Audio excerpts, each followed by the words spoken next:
What up? What up? Guess who's back? Back again. It's fucking GOAT, man. I think I say this every time we take a break, but I think the people who have to deal with me on a day-to-day basis are probably going to be grateful that I'm doing this. And then, or fucking hate it. I don't know. This is like my weekly therapy session, so I can feel me getting progressively probably grumpier when I don't. When you don't? yeah, man. Sorry, we I was a little under the weather last week. I'm still feeling some of the symptoms, but I'm back. Listen, you and I both been slammed and all that stuff. Life been lifing lately, man. For real, man. Sorry, life don't let up. Yeah, hell no, man. It's been wilding, but we're back at it. But this we week, back man. at it. We're back at it, and you're fresh off a little appointment that I want to get into in a second after we talk about the drink. Let me welcome to the people to the show. Welcome back, everybody, to the Carpet Footprint Podcast. He is Juan and I'm Sean, and every week we get together, have a few drinks, talk about things going on in the world, try to focus on things making an impact, whether they be good, bad, or otherwise. Hit him with a drink of the day. Man, Sean hit us with a little gin and sin, which we had what do you call it? One of our experimental sessions here, trying to come up with stuff.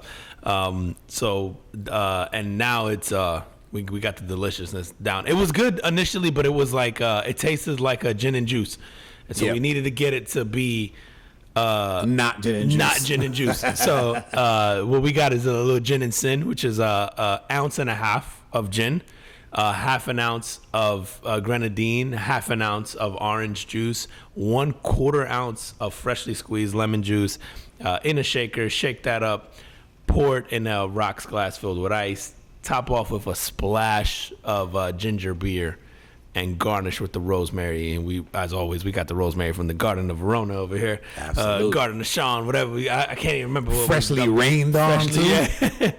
And yeah, this shit is good now. I love the ones where we start at one place and then we end up like somewhere where by the end of it we're like, oh, this one's the one. Always has fun. We just start throwing shit in. Yeah. So originally, and the picture that you guys are gonna see on the Instagram, if you follow us on there, it's gonna look a little different. You're gonna see the grenadine is gonna be sitting at the bottom. So if you choose to pour the grenadine in last and not in the shaker, you can do that for like the visual effect. But you do not want to drink this without stirring up that grenadine. Yeah. So we did that for the picture because it looks cool. It has the sort of the yellow lemony stuff on top with the red grenadine in the bottom. It looks cool. But to drink it, make sure you stir that shit up, or just drop it all in the shaker.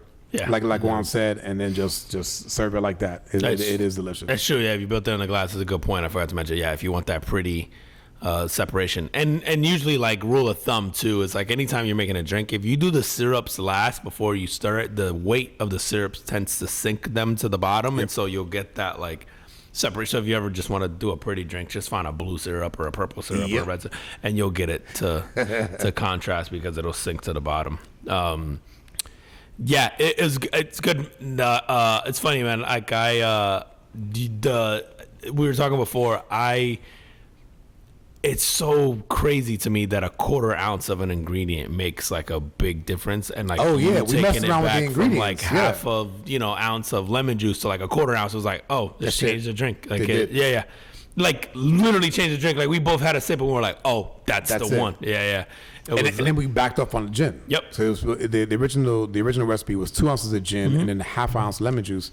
So backed off on the lemon juice, backed off on the gin, kept the other ingredients the same, and it changed the taste and kind of put it right, because before that we were not happy with it. Yeah, but this is good. So try that out. The gin and sin. I like that name. The gin and sinning. We good.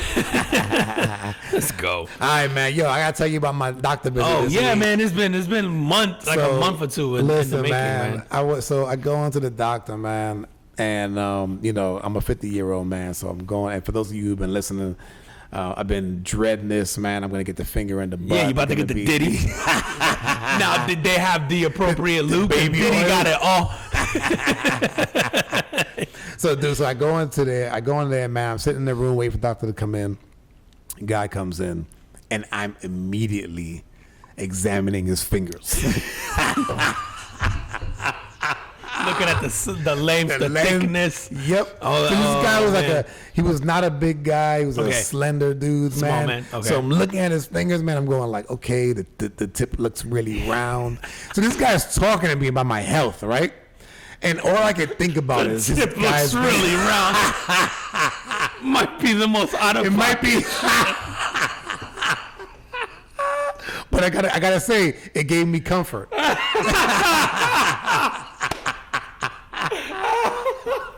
It's like having a helmet dick. I was like, yep. like this. his nails weren't long, man. I'm just like, and I'm thinking to myself the whole time, I'm going like, okay, I guess I could do. This guy's fingers might be okay. Can you do a pinky?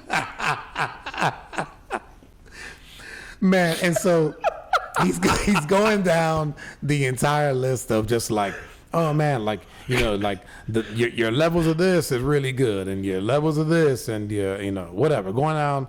All in all, things were good, and so I'm waiting for him to get to the part because where he's like bend over. Yeah, where he takes out the fucking finger condoms and goes bend over, right? Okay. And so, but he doesn't, and actually. Because when I had gone the first time, they gave me this little fucking test thing that I had to do, which essentially is like this little kind of, I don't know, picture like a card with like two small squares of like a cotton, I guess. Yeah. And you got to go take a dump and rub a fucking cotton swab in there and then dab them on the thing, fold it up, put them in the fucking mail and mail it off, and then they test it out. You got to mail like a shit stain baby. Yeah, yep. A Mr. Hanky. Wildly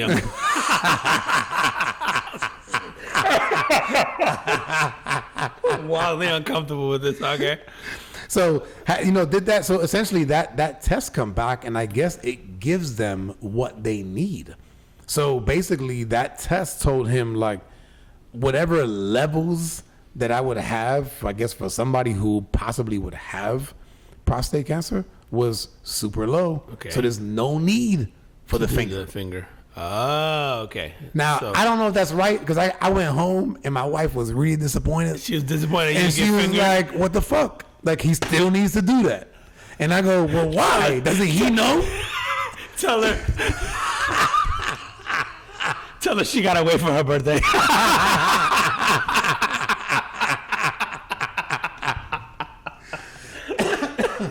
Bro, so she was all fucking interrogating me and shit, man. She's like, what do you mean he didn't do it? He's supposed to do that. Like that test isn't telling you enough.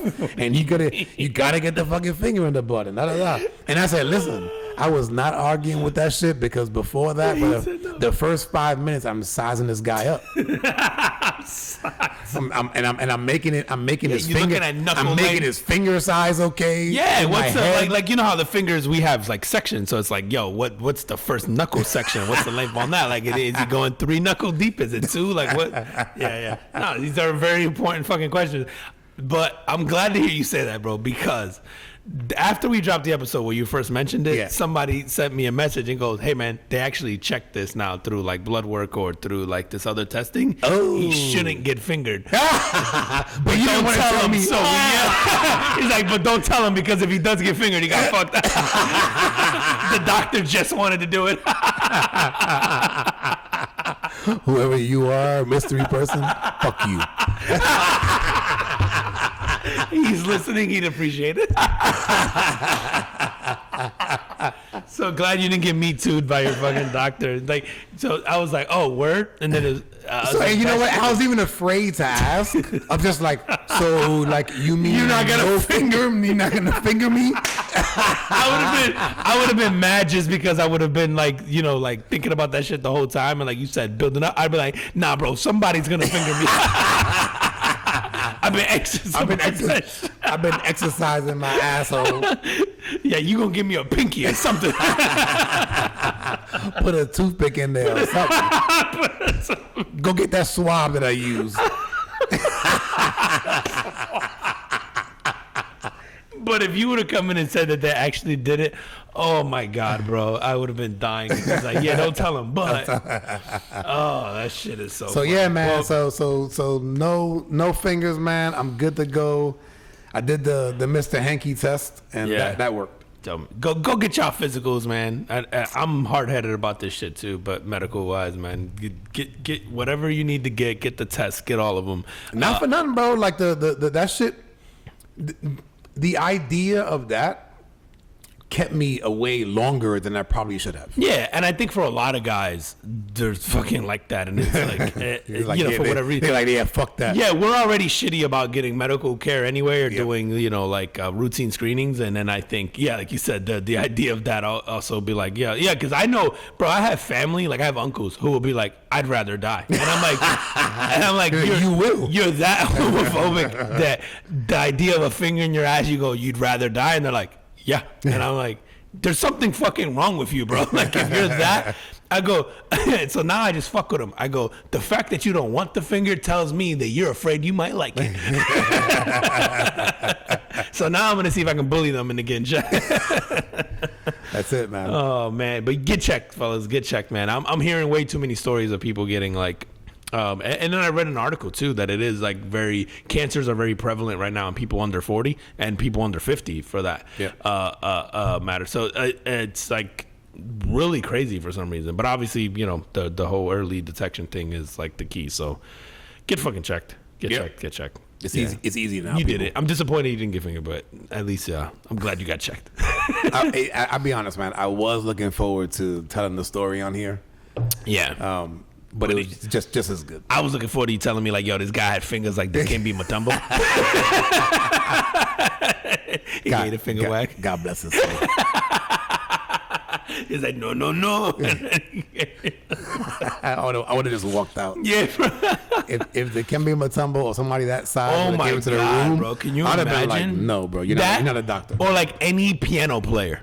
You know what I mean? I don't need you in here with strong fingers. Yo, man. Compliment of the week. Yeah. Is going out to Dikembe Mutombo. Dead. Passed away this past week. 58 years old. Gone too soon. Lost his battle with brain cancer. Which is crazy. I said just cancer in general, like you said. It's kind of going back to the screenings. Like, just go get checked. Not everything is going to be, they check everything, right? They check your blood pressures, your cholesterol levels, your bad cholesterol, your good cholesterol, and there's a plethora of things that they check, right? So, but the cancer shit, man, it's just like that's the thing you just need to catch early. Yeah. But Mutombo was obviously known as a phenomenal NBA player. I think he's in the Hall of Fame. I'm not sure. Ooh, I don't know for a fact because he didn't win the championship, right? No, he didn't. And I want to look that up because I want to give him his due if he is. But while you look that up, man, besides being an NBA legend, during his time he started something called the Dikembe Mutombo Foundation. He is. He got inducted in 2015. Sorry. Yep. Nice. So he's a Hall of Fame. Yep. But not giving him the carbon footprint for that. Obviously, that it was impactful as an NBA superstar. But like I said, he started the Dikembe Mutombo Foundation, which built a couple of things, man. He built the Biamba Marie Mutombo, which is his mother, the hospital in the Democratic Republic of Congo. Yeah, he's Congolese, right? Yeah. Yeah. Okay. Yep. And then he created the Samuel Mutombo Institute of Science and Entrepreneurship, which is named after his father.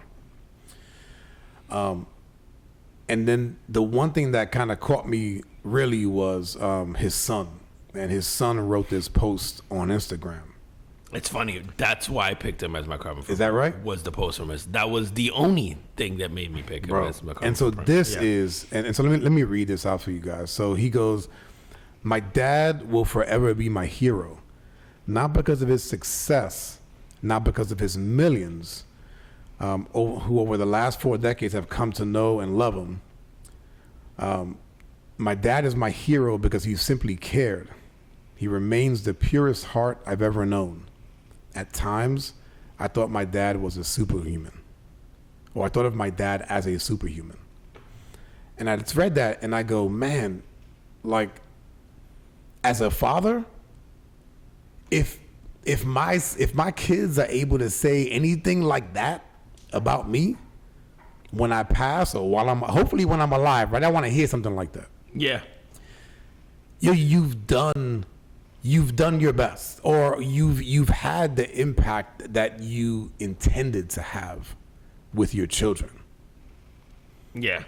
Was there anything more to that you wanted to add? No, it's I'm glad you, and we didn't talk about this at all, or the why, right? Like, no. This is my carbon footprint, like literally probably 10 minutes ago. So it was. I'm glad you picked it, because I think I told you, I'm like, hey, I picked the Kimby, but it has nothing to do with basketball, right? And it was his son's post that made me think about that, and it was like a long post. I do want to finish like part of it, because it was like again, this is coming from a kid, and he's saying, the child in me. He's like, at times I thought of my dad as a superhuman.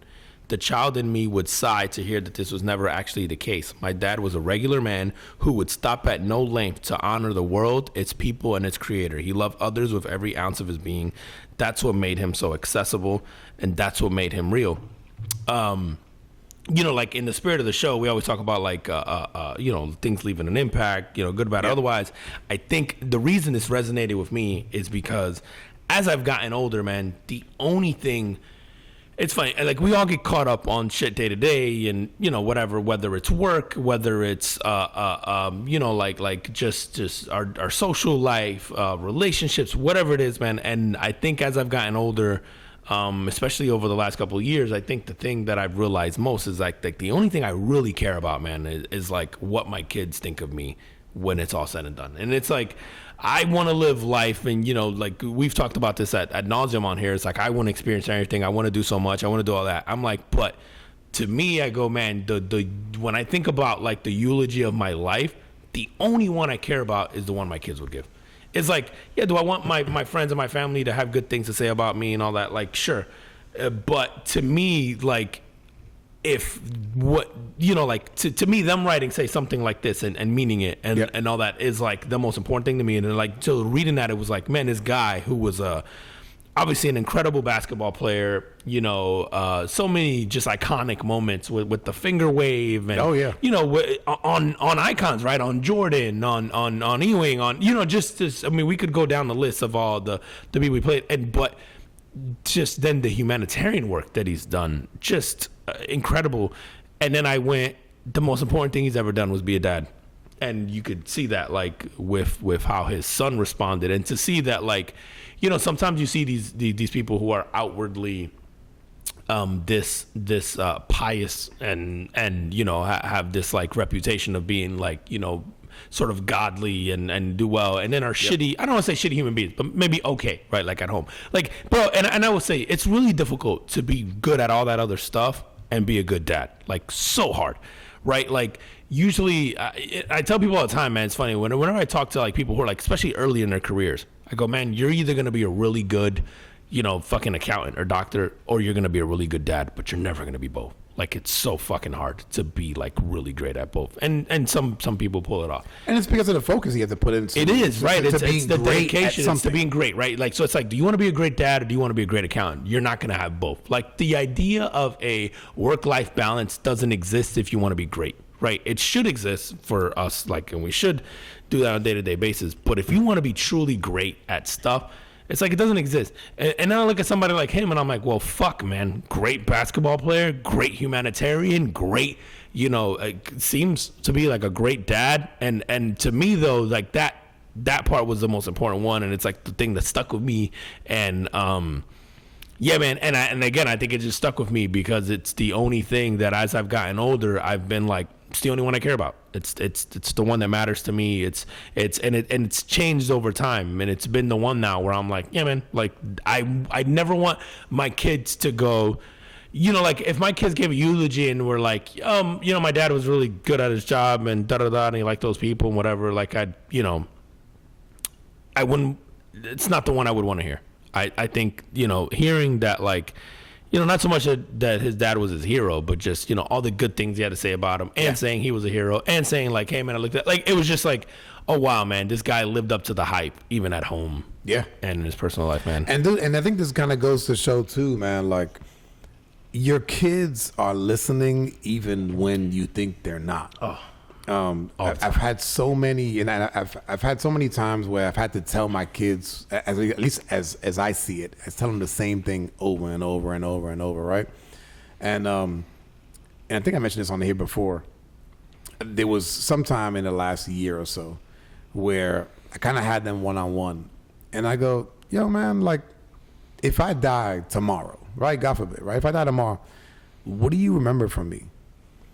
And each one of them told me something separate that I didn't think that they were hearing because I've had to say it multiple times, and they just keep doing the opposite. Yeah.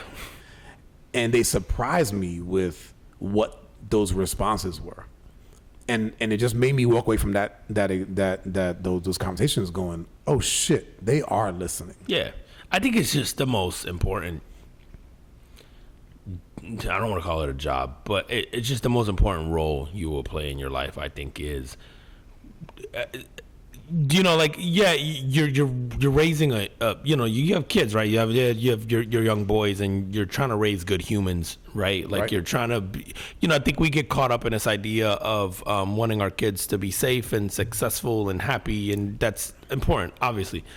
But I also think we sort of never stop to think about it at this level of, at the end of the day, like, we really want to raise good human beings. Oh, absolutely. That's first and foremost. Yeah, and it's like, and I think that doesn't get enough attention, where it's like, you're putting another human into this world who's going to be a contributor in whatever way, shape, or form, whose kindness is going to, like, if your kids are curing diseases, but their kindness, made someone's day or kept someone from doing something, like, it's like, there's these little things, I think, that sort of compound or just, like, spread, in life that, like, you've ever, like, I don't know, someone made a compliment to you in public, and you were just like, oh fuck, that kind of made my day. Oh yeah, absolutely. And it could be, like, the silliest thing of, like, I really like your shoes, or hey, like, we've talked about this on here before, like, somebody pays for your coffee in, like, a drive-through line in the morning, and you're just like, man, the rest of your morning you're like that. Like, it's like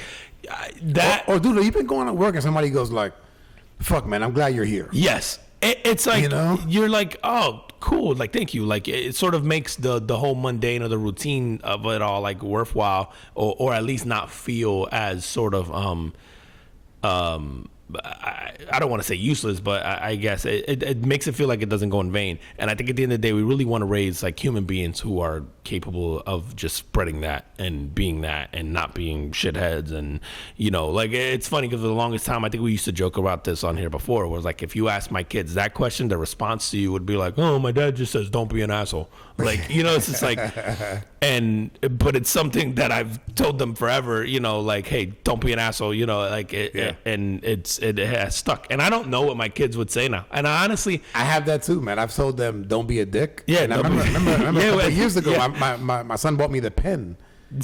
and on the pen, it says, don't be a dick. Don't be a dick. Yeah. It's funny, man. I think we had this conversation. I think I asked them, and I can't remember right now what it was that they said.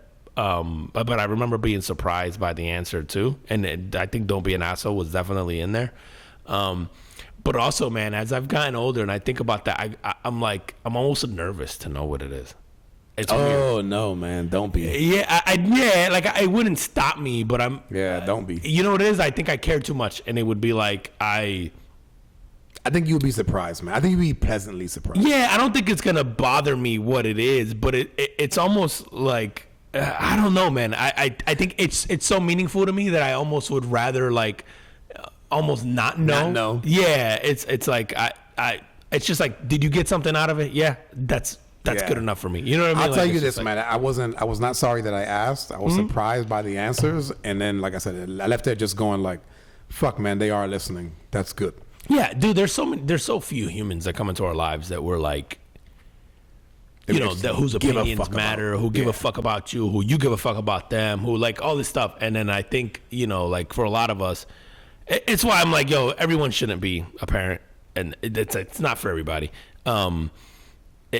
Because I think, it's almost, it feels like an over dramatization of the whole thing, but it's like, you are literally sort of like responsible for putting together sort of this next wave of raising this next wave of human being. Like, you know, it's like, it's kind of cool too. It's fucking cool, man. And also you are not only this like wave of human, but also the generations to come in your family. Like I think about where, you know, like you come from, and then you think about what you're leaving behind and what gets passed along to their kids. It's just like, yeah, I don't know.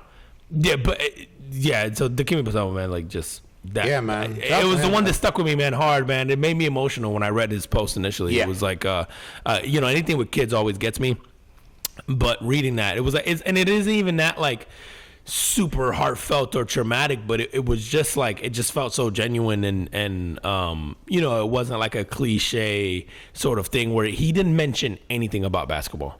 He didn't mention anything about his dad like building a hospital or a thing. It was just like the purest form of like, I just love my dad because he just fucking loved everybody, and he just, you know, it was just like, it was just so cool, man. It's so cool. That's awesome.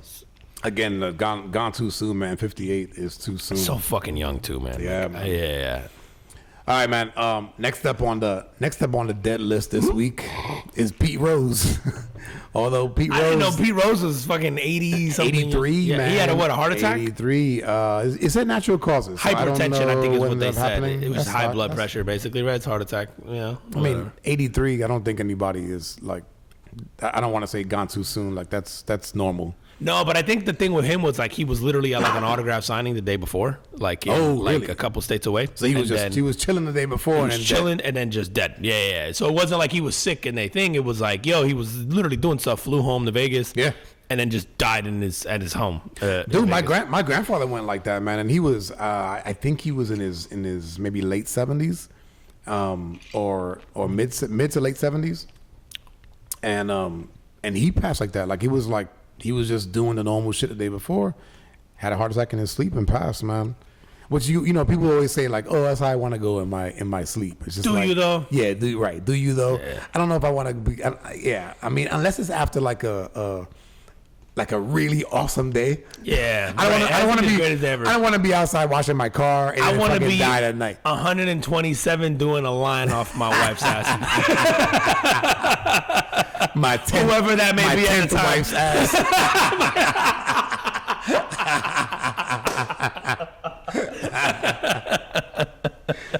No, man, but Pete Rose, like I say, passed away. Three-time World Series champion in you know, obviously baseball.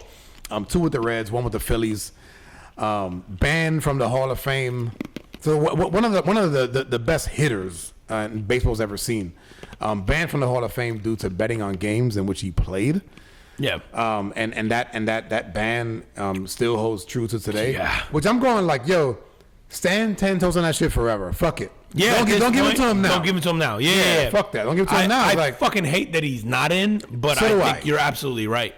Stand 10 toes on it. Yeah. Don't give it to him now that he's dead. Yeah. I agree. Because he's appealed it so many times. Yes. And so many times they've turned him down. So it's like, no, don't give him the pity fucking. Yeah. Don't do that shit. Let him. I hate the fact that he wouldn't be alive to see that happen because he was very passionate. Like he really wanted to be in the baseball. Yeah, I love baseball. Yeah, man. And not for nothing. So like, I didn't watch a lot of Pete Rose play because I didn't, you know, like if the Yankees weren't playing, I wasn't really watching. Yeah. Same. But I had friends that were Phillies fans. So when I was a kid, and the way that they would talk about this guy, you know, and the things that they would say, right? And so was it games that he played or that he managed that he got in trouble for the betting? I can't remember. I think he played. It was the ones he played. Okay. I know he was a manager too, right? Yeah. Because that was his whole thing. I think it was just like, well, like I played and I bet on us to win. Yeah. But obviously there could be like point shavings and all that kind of shit, right? That's the other thing that should be considered there too is like, can you, I don't know. Yeah, I don't know. So so I have a childhood story, man. So we it was and I don't even know how old I was. I'm thinking this has got to be early 80s. So I'm probably less than 10. And I'm at it's at a summer, man. I'm having like a sleepover with like two of my friends. One of them is like super overweight, like a lot, like a lot, right? At the time, you know you can't do this to me, bro. And so I think we're like doing shit of just like, oh, like fucking, I don't know, slide into the base like Reggie Jackson, or fucking catch a pass like fucking, you know, whoever at the time. Run right? the first. Right. So this dude goes. So in the room that we're staying in has two beds. Okay. And then this dude goes, Pete Rose slide, and he fucking dives into the bed. And the bed collapses. Head first. He does head first. Oh, it's amazing. Yeah, for those who aren't familiar, it's like the minute you said Pete Rose slide, I knew exactly what you meant. The head first dive shit. And immediately fucking lost it. Because it's like a fucking Olympic diver. So picture that into a bed by a fat kid. So, bro. Oh, my God. The bed collapses, right? And so of course we wake up the adults in the house, right? They come upstairs, they're fucking checking us, whatever. They go to fix the bed and whatever, and dude, for the rest of the night, I can't stop laughing. and then after a while, the guy goes, "Yo, it's not really that funny." The fat kid? Yeah, and then and then I proceed to explain to him the logic of why this is hilarious. Which then he found even less funny. You're like explaining to him like the dive and see you're really big and like the visual. Yeah, bro, that would be me as fuck. I'm like, yeah. I'm like, you don't understand the comedic timing of the whole thing. I would be fucking going. And I'm thinking to myself like a dumbass kid. I'm thinking to myself like, oh, after I explained it to him, he's gonna get it. He's gonna laugh too. He's gonna laugh. I mean, yeah, you know, it's coming from you. You know, you're never gonna be a fucking baseball player or a personal trainer or anything like that. So you know, it's just. Oh my God, bro! I fucking this week I fucking text the other guy that's there. Oh my God! On an unrelated note, that kid killed himself. No, he's actually a very successful human. So no, because he's fucking bullied him. See? So this week I fucking text the other guy that's there with me, and I go, man, I go like, Pete Rose is dead, but the Pete Rose slide will live forever. That's amazing. Oh, it's the best shit ever, bro. Oh my God. And we're all in our 50s. Oh my God. And then I'm just picturing fucking this giant fat kid now doing the Pete Rose slide. Oh my God. It's so iconic. I think if you knew the Pete Rose, oh my, just think of a fat person going on a slip and slide, but they have to stop by a certain point. They can't just keep sliding. Oh my God, man. Oh, it's so funny. I don't want to go too long on a tangent here. Like, you know, fucking, it sucks for Pete Rose, man. I mean, 83, like you said, it's not tragic, but like on the baseball thing, like that guy loved baseball. Loved it. And, you know, the betting thing, whatever, against the rules, blah, blah. I think... And he played so hard, man. If you watch videos of him, the guy just played with so much passion. But baseball, I'm glad you mentioned the whole thing about, and I'll leave him out, like stand 10 toes on it. Baseball is the most frustrating, and they've done a better job. I've watched more baseball in the last year than I have. I think it's a new commissioner, decades, man. He's been done pretty well. I like him, and I definitely think he's been doing a better job of turning sort of the sport around, because baseball like has this very like nostalgic fucking they romanticize history and numbers, yeah. and it's just a bunch of old white guys in a room who make up all the rules, and so they're so boring. Like baseball's the only sport where the superstar could walk down the street or walk through a mall and no one would fucking look twice, because we don't know what they look like. Like nobody knows what Mike Trout looks like. Nobody knew what fucking Bryce Harper looks like unless you're a fan in those cities, right? Like it's like the biggest names in the sport. No one knew what those guys look like. I would argue that Shohei Ohtani could walk through the fucking mall here and half the people or more wouldn't know who they are. Absolutely. It's just, they were just so poorly fucking run and so poorly marketed and so poorly everything. But they've done a much better job. However, with the whole the whole thing with steroids, the whole thing with Pete Rose, the whole thing with the whole Hall of Fame, because you have these like, I don't know, man. This fucking good old boys club of people that run this sport. They're so stuck in their ways, and like I think, and I got this from Colin Cowherd. To me, the Hall of Fame should be, if I can't tell the story of the sport without that person, then they should be in the Hall of Fame. And like, you absolutely can't. If you were telling someone, if an alien landed here and you were giving them the history of baseball from the beginning of time, you can't tell the story of baseball without Pete Rose. Yep. And so that in itself, which by the way, gives it a harder criteria for people who are in to get in. Like, maybe it drops people out, right? Like, but you know, like with Pete Rose and anyone in that steroid era, like whether it's Alex Rodriguez or fucking Barry Bonds, they put up a stat the other day of Barry Bonds. Barry Bonds' stats are so insane. And the idea that Barry Bonds will probably never get into the Hall of Fame, it's fucking negligent. Like, you have an incomplete. You can't tell me that it's the hall. It's not the hall of stats. It's not the hall of good play. It's not the hall of whatever, of fucking, of moral, you know, whatever, like standing. It's like the Hall of Fame, like famous, which means fucking famous. Like, you're famous because you were that good. You're famous because you were controversial. You're famous because, like, it's Barry Bonds' stats are so ludicrous, bro. It's fucking ridiculous. It's so fucking ridiculous. And I'm like, and he's not going to be in the Hall of Fame ever, probably. And neither's Mark McGwire and Sammy Sosa, who deserve to be in the Hall of Fame just because of the 1 year they had. Yep. I'm like, if you take the rest of their careers out of the picture and you just go for 1 year, if you were walking through anywhere and the TV cut, remember, bro, the news would be on and they would just cut to baseball. Yep. Fucking cartoons would be on and they would just cut to the at bat. Like, I remember this, and this isn't a time where the internet, we don't have viral YouTube shit. We don't have social media. Early 2000s? This is early 2000s, late 90s, maybe even like 99, 2000. Bro, anywhere you were, if fucking Sammy Sosa was having an at bat that year, or Mark McGwire towards the end of the year from like August or September onwards, it would just cut to their at bat. Like, I've never seen anything like that. It's never happened again. It was just so insane. And I go, that season, it will get them. It's gonna get a movie one day, or a 30 for 30 or whatever. Oh my God! Yeah. I'm like, you can't tell the history, the story of baseball without including that season and those two guys. And those two guys are never gonna be in the Hall of Fame. Like, it's just, I fucking hate how baseball does I have that. a fucking scrapbook of just random shit that just kind of isn't maybe just like impactful to me. That I kind of keep shit. I have I don't remember if it's a Sports Illustrated or whatever, but it has both of them on it from that year. Yeah. It's just the cover. And I have it in a scrapbook just because of that. And I wasn't, I've never been a big baseball fan.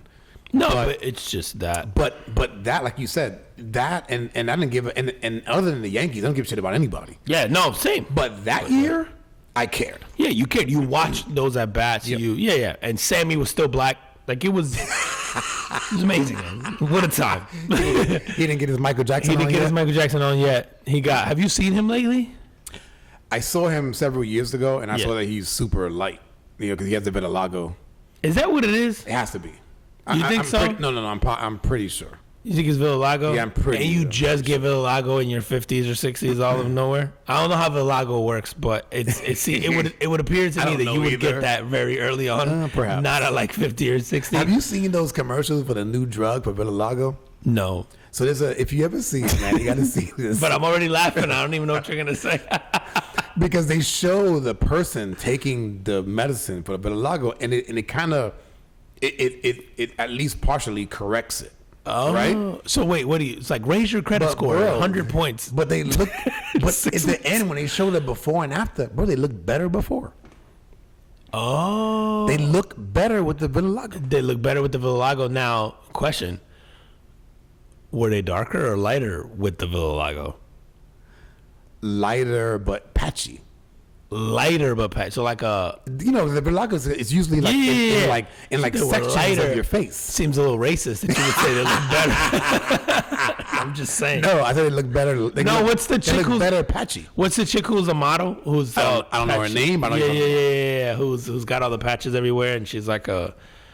What is she? She's like a supermodel, right? Like a Victoria's Secret model or something. She does some shit, but she's got the vig. She got the vig. She got the V. I'm trying to think of like if she was all one complexion, how would you feel?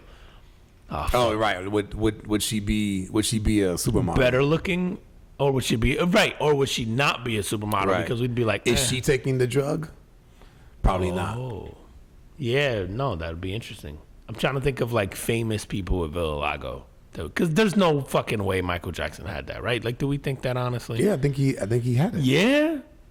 No, You don't think he just fell in bleach? Or something? Like, remember how you ever seen those fucking what do you call that, origin stories of like the Joker where he falls into the fucking I think that's what happened to Michael Jackson, bro.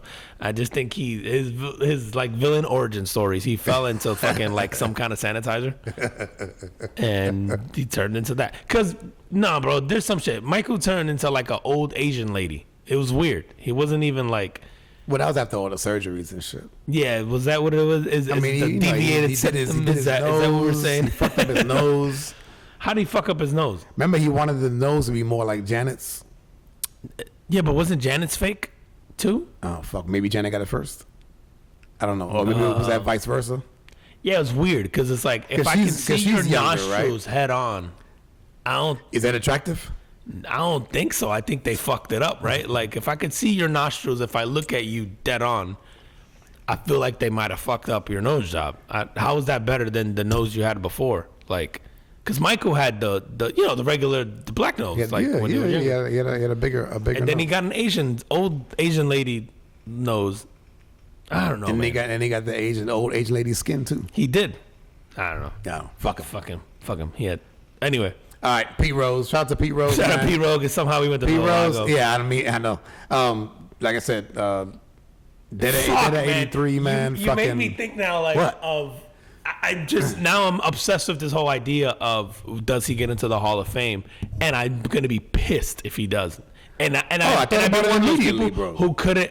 I'm one of those people who couldn't. Like, I couldn't wait. I thought for sure it would happen for him, right? I thought couldn't so too. Wait for him to get in. And I thought when the new commissioner reaction came in, then it might happen. Yes, and now I hadn't even thought about that yet. Yeah, man. I'm like, and now that you said that, I go, no, don't do it. Leave it.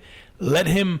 It would almost make me feel worse if like he didn't get to see that. Yeah. Because I think he's someone that, like you said, the guy clearly loved it. And like love. And then the sport, now man. it'll be somebody. It'll be like his kids accepting the reward or whatever, and just like fuck that shit. Also, fuck every sport that was anti-gambling who is now embracing it and punish people for it in the past. And like I get that, obviously you sort of have to enforce the rules that are rules at that point in time. But then when you sort of, and you're seeing this happen in college football, when you sort of like keep trying to enforce these rules that are no longer sort of valid or in place. Right. Like college football is now like people are suing for like nil violations or monetary violations because they're like, whoa, wait, you guys are doing it now. Right. And you wouldn't let me do it. And like Reggie Bush, he got his Heisman back. And he got his, which I love. They did a commercial with him and the Heisman, like sort of like bringing him back. Oh, and shit. They basically like, I love the premise. It was like Is it the Nissan commercial? Yeah, they thawed him. He was frozen or whatever. And he's like, "What'd I miss?" And then they're like going through. They do all the Heisman winners over time in that commercial. Yes. I love that commercial, or those commercials, and they put them together. And they did a really cool thing with Reggie Bush. But I was also going like, "Oh fuck y'all!" Like you guys, like he missed out on years of not just money and all that he could have gotten for being part of that, but like the public sort of like embarrassment and the shaming that he took and the stripping USC of their national title, right? Oh, that's right. All this stuff. No, they didn't. Did they win with him? Yeah, USC won a national title with Reggie Bush. So it was the year before playing Texas. Before Texas beat them. I'm almost positive they won one. And because that was like an epic USC team. I think they went back to back or even back to back to back. They had the two fucking running backs. Oh my god, Lendell White, Reggie Bush, yeah. And anyway, I equate that now, like that whole nil rule, like where people now are suing and they're getting back. It's like, what's going to happen with all these other sports now who had these stance on like, whether it was a weed suspension or, again, the rule at the time was X, so you should follow that rule. But I think when you're so sort of like passionate and gung-ho and then now suddenly becomes part of your business is where I have an issue. And where I go like, now you're asking for people to sort of come back and sue you and seek, whatever. But yeah, man. Listen, let's close out sports with we got to talk about UCF, fucking Colorado. So for those of you who live here in Florida, you might have watched this or probably did watch it. It was nationally televised, but it was actually televised, right? So I guess the local college here, University of Central Florida, my alma mater, played University of Colorado this past weekend, and man, UCF was favored. So first of all, they had the Fox Game Day was here. Did you see that shit? Did you watch it? I didn't watch it, but I saw that. I watched it. Yeah, I didn't get to see it. Fat Joe and DJ Khaled performed. Oh, really? At the at the Fox fucking pregame. Oh, that's awesome. Show. So it was cool. And one of the things that happened was after they performed, they brought them both over to kind of interview them with the Fox guys. And DJ Khaled is being asked questions, and then he goes, "I don't want to pick a winner." No, he goes, "Yo, wait, they want me to crowd surf." Shut the fuck up. This is remind me of the Pete Rose. It's like slide. watching the Pete Rose. I was literally about to say, it's like watching the Pete Rose slide all over again. Oh, bro. shit, bro. So he hands the mic off. Yeah. He hands the mic. So he's not on. He's not on a stage. Okay. So, he's on the ground level. They're kind of barricaded off from the students. So he's pointing to the students and he's like, "You got me, you got me, you got me." So they're like, "Yeah, like fucking come." Shut the fuck up. He runs as fast as he can. Which is not fast. And then he jumps about a foot in the air. They're trying to pick him up. The Fox guys, which are most of them are former football players. Yeah. They help him get up and hand him off to the crowd. The dude turns over and starts crowd surfing backwards, and he's like, they're picking him up. And he does it? Yeah, he does it. And then when he gets a little bit too far, his bodyguards fucking reach in and grab his leg and pull him back. Shut the fuck. That's kind of fun. That's awesome. Good for him. All to say that the students and probably alumni fucking showed up big time for that. That's awesome. The bounce house was fucking packed, sold out, right?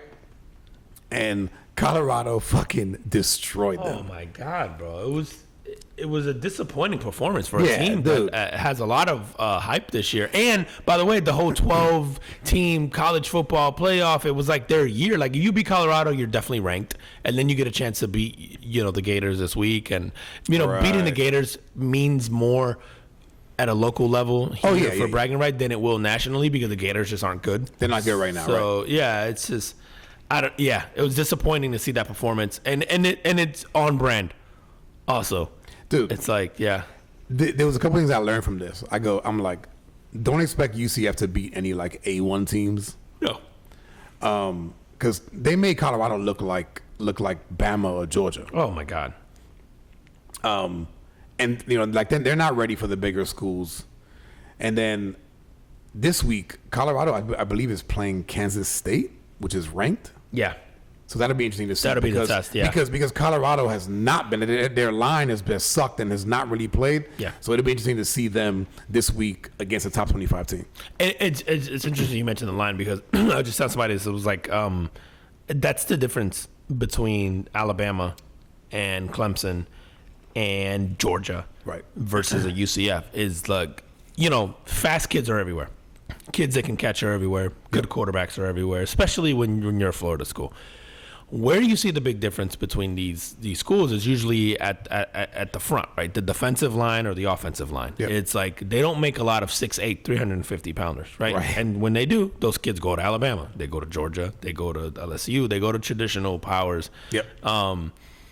And so the way UCF over the years, they've gotten very creative on offense, and they've run these dynamic, like fast-paced, no huddle, you speed kills, until you go and face like an Alabama who's like, oh yeah, everyone's fast, and by the way, the offensive linemen are fucking walls. They're a bunch of your friend doing the Pete Rose slide. It's just the fucking 100 of them in the front end. It's like that is always the differentiator to me, and it stands out when you watch the games. You see them standing next to each other, and you're just like, oh yeah, those guys are fucked. Like if I didn't know who was playing each other, like the the names and the ranks and yada yada yada, when they stepped on the field, the eyeball test, I would go, oh, those kids from Alabama are about to murder these guys. Like they just look different, and I think that's where it's a different level of football, bro. So different. It's like those guys are NFL almost like pre-NFL guys. And it's like when people are, but UCF does great at here and there, and they win their one bowl game against whoever. It's like, yeah,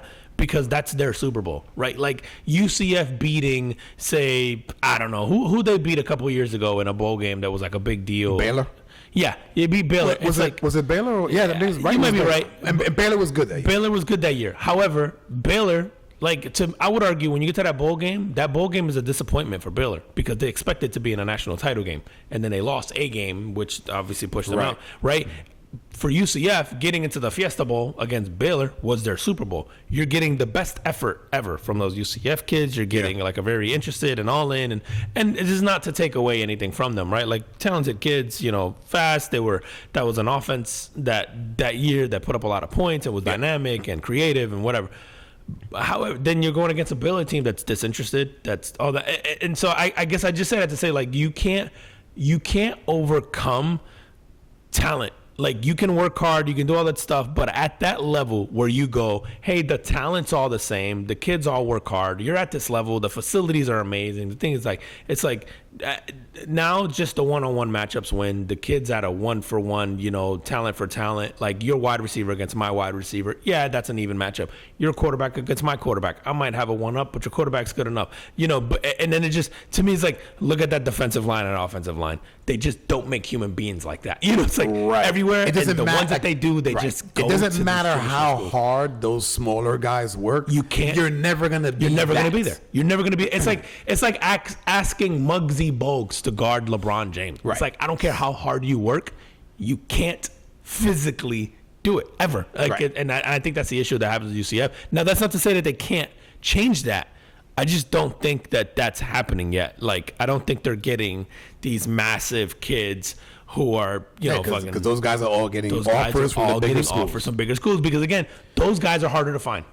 Those guys are, again, human beings aren't made that big all the time, and when they are, fucking Georgia's sitting at your doorstep.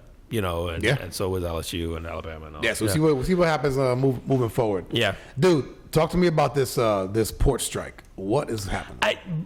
It's the ports around the East Coast and sort of the Southern Gulf, so like New Orleans or Louisiana rather. Through Texas, right? Through Texas. Yeah, you're right. It's from Texas, so Texas East, all the way along the East Coast. The port workers are on strike, and what that means for like us is like the ports are where all of our goods come from, right? Anything you get from China or anywhere overseas and all that stuff, these boats unload in these ports, like from New York all the way down to the East Coast of Texas. And these workers are all represented by the same union, and I can't think of the name of the union at the top of my head. It's not Teamsters. It's like IUL or it's like named like port, workers or. But anyway, they're all represented by the same union. They just went on strike, which means they end up diverting a lot of this cargo. A lot of the work gets diverted to the West Coast and puts a lot of pressure on those facilities that probably can't keep up with it. So whatever. So it means that we end up paying more for goods and ILA. Okay. Which is like what the International Longshoremen Association. Okay. Yeah, and so like what it ends up meaning for us is like obviously that means that stuff doesn't get unloaded from ships and yada yada, which means companies aren't just going to let their shit sit in ports, and some stuff will.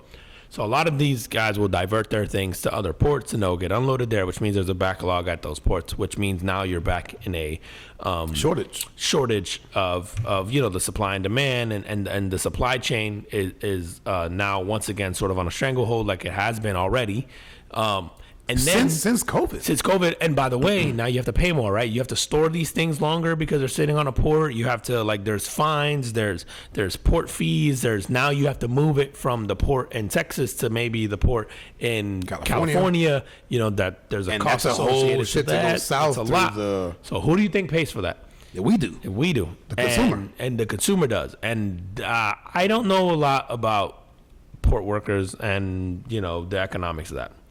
What I will say is that when I've seen what they get paid now, seems reasonable for the job that they're doing, which is about what do they get paid? $39 an hour is the cap. And if I know union jobs, you're usually at your max within 3 years or 4 years. I was gonna say 5 years probably tops. Max. Let's say if it was 5 years, that means if you started at say $15-$20 an hour, you're at $39 within 5 years. That's insane from a race 39 perspective. or 49? 39, sorry. 39. Which so 39 puts you a little over $80,000 a year. Yeah. To do, it's one of the highest paid blue collar jobs there is. Again, it seems reasonable, respectable for the work that they're doing, right? Like $80-something thousand a year, like benefits, all that, everything else. You don't have to go to school for that. Seems great. You're making almost six figures. You didn't have to go to. Yeah. You don't need a degree to do that. What they're aiming for in their next contract is $150,000 a year within, like, by the end of the contract, which I believe is like a 6-year term. 6-year term. They want a 77% increase. Yeah. And again, I don't know enough about the economics to go like, oh, that's reasonable, it's feasible, it's whatever. What I can tell you is that someone's going to pay for that, and it's not going to be these companies. Yeah, right. They're going to pass that on, which means we're going to get charged more for goods and services and all that other stuff. And then, like, because you'll see people like, yeah, I hope they get their money. And I'm like, I hope everybody gets their money.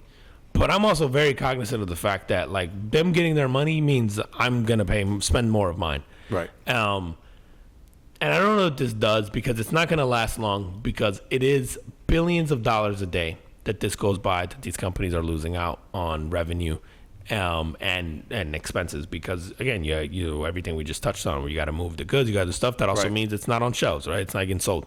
So it's billions of dollars a day. So they're going to figure this out, and they're going to cave. Something's going to happen. I wouldn't be shocked by the end of this week. Like, they'll figure this out, because the longer it goes on, it doesn't, then it becomes sort of, it doesn't make economic sense for the companies, and it'll cripple some of them and all that. But then it becomes one of those things where, like, on principle, you're just like, well, fuck it, we can go long, but how long can you workers go without, this whole thing? And we can just keep diverting shit to the West Coast, and maybe they just hire more employees. They'll figure it out. But and apparently the West Coast workers are under a different. They're under a different contract, and they already negotiated theirs, and they're good to go. Yes, and they're good to go, and I wish I could remember the number off the top of my head. They make more than 39. They make and they make six figures. And again, listen, get your money. I'm all for everybody getting their money, get the most. Yeah. I will say this, man. In California, the cost of living in California versus the cost of living on the majority of the East Coast and down through the Gulf and the Texas is not the same. You're broke in California if you make $100K. In most of, like, the big cities, or in California. If you make $100K in Kansas, New Orleans, or not New Orleans, Louisiana, you're probably living a pretty good life. Yeah. Like, if you're a port worker in Louisiana, even if you go up the East Coast, man, the Carolinas, like, again, you get into New York City. Yeah, that's a little bit different. You're broke in New York City with $100K, but it keep going up, right? Yeah. Vermont, Maine, like, you're probably living a good life. Pretty good. Yeah, bro. Fucking Rhode Island, not Rhode Island, Delaware, Maryland, you're probably doing okay. There's a lot of very expensive zip codes, but you're probably doing fine. The South Carolina, you're probably doing fine. Georgia, you're probably doing fine. Yep. I don't know about Florida anymore, because it's so expensive here now too. But again, you're living comfortable. Dude, 100K, you're fine. If you're doing 80K here, and you're a single person, or what, like, yes, you're fine. I struggle with this, man, because I'm very pro get your money, but I'm also acutely aware of, like, what it takes to pull this stuff off, and why you have to pay for it and all that stuff. And it's like, I just don't see it without it affecting the rest of us. And then we're going to get, what happens is, like, we go, inflation's so crazy, I got to pay a shit ton of money for a carton of eggs. But on the same breath, we're like, oh yeah, we voted yes for these, fucking fast food workers to get $27 an hour, without, like, doing the math. They're like, yeah, that's also why you're paying. And I'm just using eggs as an example. It's just like, it's why you're paying more for this. It's like, you can't expect this to not trickle, or spread out, to the rest of us in some way, shape, or form. It's almost like the thought is, oh yeah, those greedy companies should pay more. That's what it is. And in reality, you just going, hey, the greedy companies are going to pass along the cost. Yeah, because they have all the leverage. Like, you will keep buying the goods and services that are brought in because that's what you're going to do. You're not going to go anywhere else,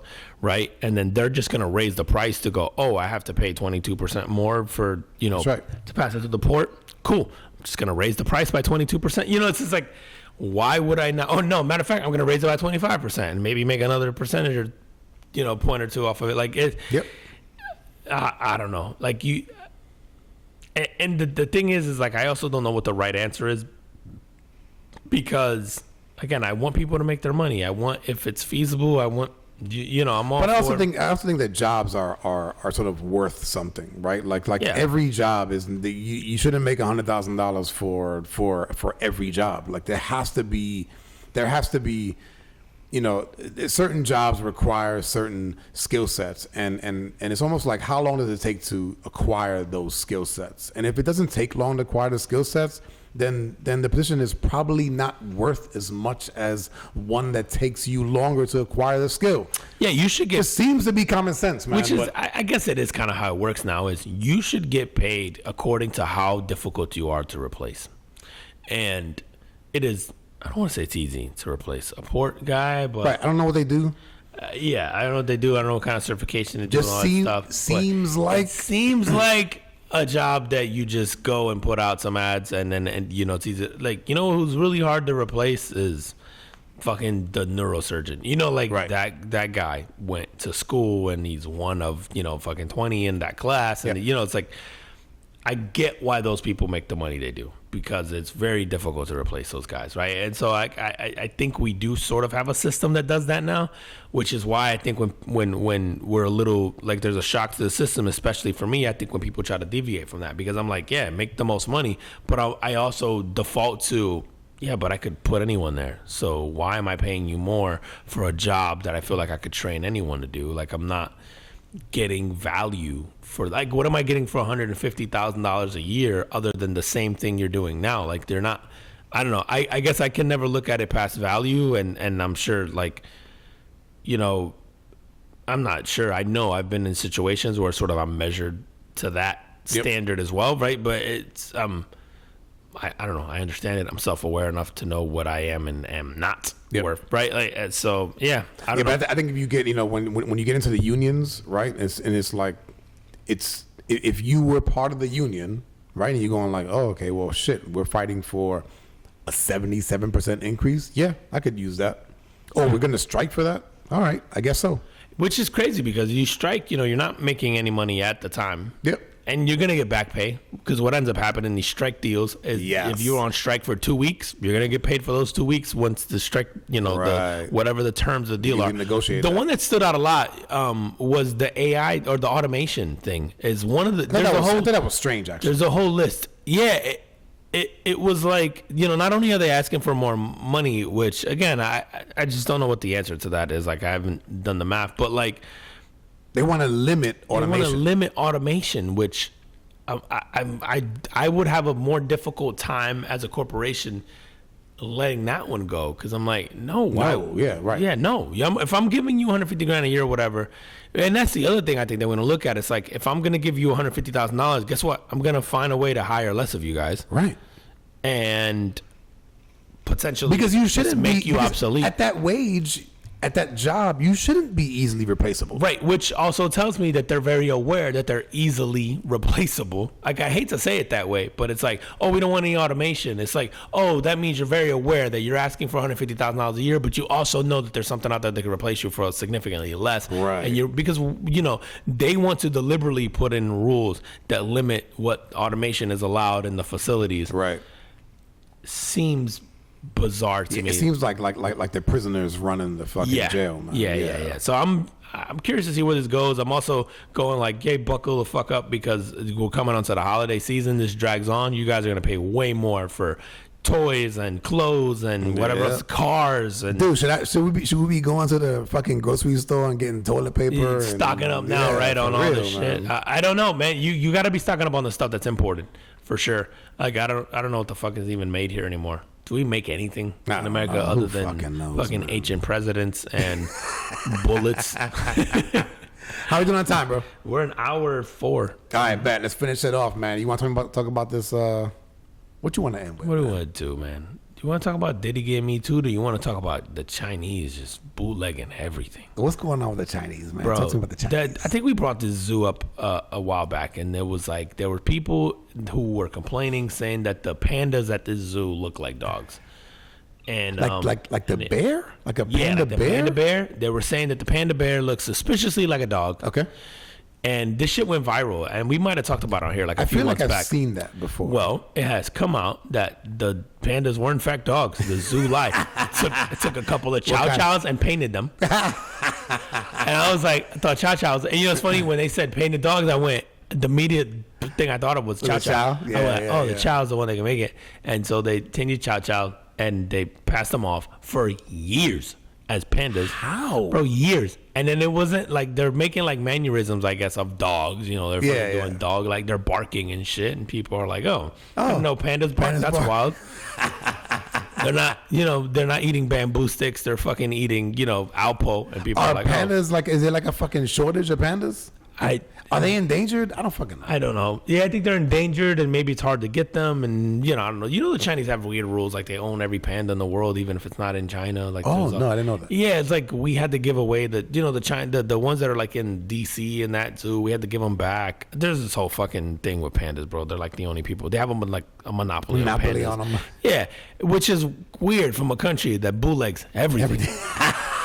Like so bizarre that they're like, no, but we're only allowed to have one of those, and then they bootleg fucking pandas, bro. And then they don't even bootleg, like they've gotten really great at bootlegging like cloning shit that's like identical, obviously to the real thing, like really good. And then you see these pandas and you're like, bro, that's pretty bad. It should be your pride and joy. It should be the thing that you guys are like very. They should have made a fucking like an animatronic of that shit. Oh yeah, they would have been better off with the Chuck E. Cheese animatronic, bro. Yeah. It was the saddest shit ever, bro. Like now you look at it and you're going, who the fuck fell for this? And chows are not. They're not big dogs. They're fluffy. Yes.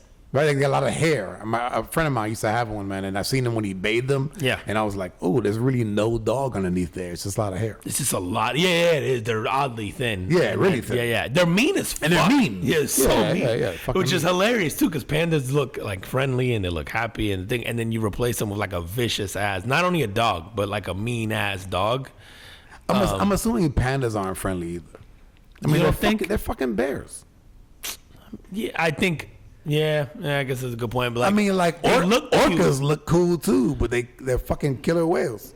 Yeah, but orcas aren't aggressive, are they? No, they do. They are, bro. They fuck everything up. You're right. Yeah, you're right. They kill people. They kill employees and after they toss you around a few times. They toss you around. Yeah. So yeah, you're right. Fucking orcas. Yeah, this shit was funny, man. You gotta see, if you guys haven't, just Google fucking pandas and Chinese zoo that are dogs. Pandas and chows. Yeah, it's so funny and it's so obvious. I'm like, how did this work for as long as it did? Yeah, dude. That shit wouldn't have fly. I have more questions about that. Yeah, no, bro, that shit wouldn't fly here for 5 minutes. Everybody want a refund. I came to see the pandas, and I saw some chows. Yeah, no, I got one of. I own one of those. Oh man, yeah, I don't know how you pulled that off, but shout out to China, man. Y'all getting good at this shit. Like, just the bootleg game is. The bootleg game is on point out there. But yo, you know what? If anyone's gonna perfect the cloning and AI and all that shit, it's gonna be China, bro. You're gonna be talking to like versions of people that don't really exist because you're gonna get the bootleg Chinese. You're gonna get like Wish app, fucking Robert Downey Jr. Showing up to a birthday party or something. It's gonna be wild, bro.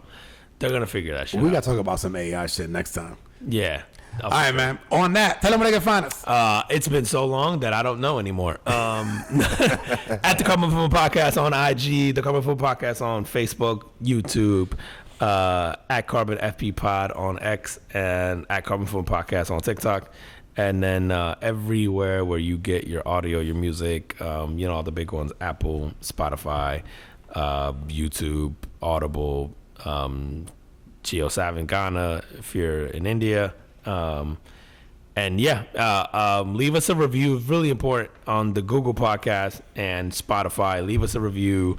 put on there. Just it helps with the algorithm. So leave us a review if we suck, if you think we're awesome, if you obviously think we're probably the greatest podcast of all time. Just make sure you tell people. Do that. And as always, we appreciate you guys. We will see you next week. See you next week. Peace. Peace.